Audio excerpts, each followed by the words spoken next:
దేశవ్యాప్తంగా మాజీ ప్రధాని వాజ్పేయి జయంతి వేడుకలు ఘనంగా జరిగాయి. చాలా చోట్ల ఆయన చిత్రపటానికి పాలాభిషేకాలు చేసి ఆయన సేవల్ని యాద్ చేసుకున్నారు.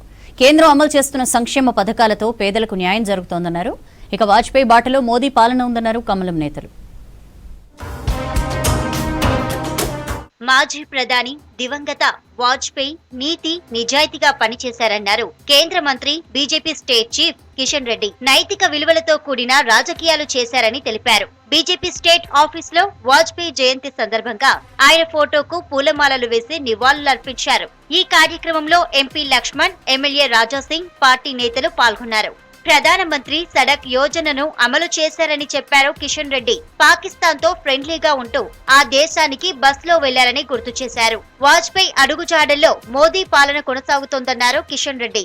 అటల్ బిహారీ వాజ్పేయి గారు భారతీయ జనతా పార్టీ నాయకుడుగా, ఒక కార్యకర్తగా, కేంద్ర ప్రభుత్వంలో 77లో విదేశాంగ మంత్రిగా, తర్వాత దేశ ప్రధానమంత్రిగా అద్భుతమైనటువంటి సేవలు దేశానికి ఇవ్వడం జరిగింది. ఏదైతే నిర్లక్ష్యానికి గురికాబడినటువంటి గ్రామాలు ఏవైతున్నాయో ప్రధానమంత్రి సడక్ యోజన పేరు మీద ఆ కుగ్రామాలకు రోడ్ల నిర్మాణం చేసినటువంటి ప్రధానమంత్రిగా సేవలు అందించినటువంటి వ్యక్తి అటల్ బిహారీ వాజ్పేయి. కాంగ్రెస్ 6 గ్యారంటీల అమలు కోసం దరఖాస్తుల స్వీకరణను స్వాగతిస్తున్నామని చెప్పారు బీజేపీ జాతీయ ప్రధాన కార్యదర్శి బండి సంజయ్. రాష్ట్ర ప్రభుత్వం కొత్త రేషన్ కార్డుల జారీపై దృష్టి సారించాలన్నారు. రాజకీయాలకు అతీతంగా లబ్ధిదారులను గుర్తించేందుకు అన్ని పార్టీల సలహాలు, సూచనలు తీసుకోవాలన్నారు. ముస్లిం దేశాలు నిషేధించిన తబ్లిగ్ జమాతేకు నిధులు ఎలా ఇస్తారని ప్రశ్నించారు బండి సంజయ్. 6 గ్యారెంటీల హామీ ఇచ్చింది. దాన్ని 100 రోజుల్లో పూర్తి చేస్తామని చెప్పి హామీ ఇచ్చారు వాళ్ళు. మళ్ళీ ఎన్నికలకు కూడా అని చెప్పి ఈ సాకు ఆ సాకు చెప్పకుండా ఈ 6 గ్యారెంటీలను 100 రోజుల లోపల పూర్తి చేసి తెలంగాణ రాష్ట్రంలో పేద ప్రజలను ఆదుకోవాల్సిన బాధ్యత కాంగ్రెస్ పార్టీ ప్రభుత్వం మీద ఉంది. అర్హులైన పేదలందరికీ ముందుగా రేషన్ కార్డులు యుద్ధ ప్రాతిపదికన ఇవ్వాల్సిన బాధ్యత కాంగ్రెస్ పార్టీ ప్రభుత్వం మీద ఉంది.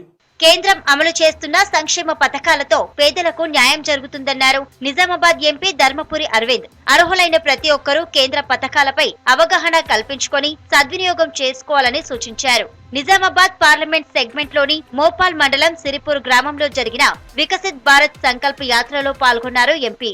కల్పించుకుంటూ ఎవరికైతే పథకాలు లబ్ధి చేకూరుతలేవో ఇప్పటి వరకు మీ అందరికి కూడా ఏం లిమిట్ లేదు, ఎందరైనా నమోదు చేసుకోవచ్చు. ఇక్కడ ఉన్న వివిధ స్కీమ్లల్లా అందరికి కూడా ఏమీ లిమిట్ లేకుండా ప్రతి ఇంటికి మన పథకాలన్నీ చేకూరాలని కేంద్ర ప్రభుత్వం, మన ప్రియతమ ప్రధానమంత్రి గారు నరేంద్ర మోడీ గారు దేశవ్యాప్తంగా ఈ కార్యక్రమాన్ని చేపట్టింది. సీఎం రేవంత్ రెడ్డిపై తీవ్ర విమర్శలు చేశారు నిజామాబాద్ జిల్లా ఆర్మూర్ ఎమ్మెల్యే రాకేష్ రెడ్డి. అసెంబ్లీ ఎన్నికల్లో ఓడిపోయిన అభ్యర్థి అధికారులతో రివ్యూ చేయాలని సీఎం చెప్పడమేంటని ప్రశ్నించారు.